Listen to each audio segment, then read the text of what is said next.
समस्त को मोर नमस्कार। मो ना लक्ष्मी। आपन को स्वागत करुच्ची लक्ष्मी एजुकेशन टिप्स रो एक नुआ वीडियो को। ओडिशा कोऑपरेटिव सोसाइटी आसी 52टी कोऑपरेटिव इन्स्पेक्टर पदवी।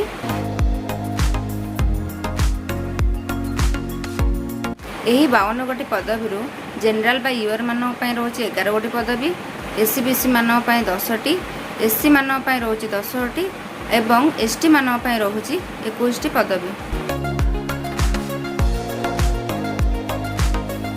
यही पोस्ट पर एज लिमिट बा बयस सीमा हूँ 21 वर्ष 32 वर्ष। यही पोस्ट पर मिनिमम क्वालिफिकेशन हूँ बैचलर डिग्री सह 60% मार्क थिबा आवश्यक।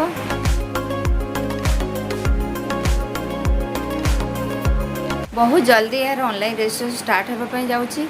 आपणकर बहुमूल्य समय दे भिडियोटी को शेष पर्यंत देखिथिबारु आपण मानक धन्यवाद। भिडियोटी भल लगी भिडियो को लाइक करने सहित मो चैनल लक्ष्मी एजुकेशन टिप्स को सब्सक्राइब एंड फॉलो निश्चित करंतु। जय जगन्नाथ।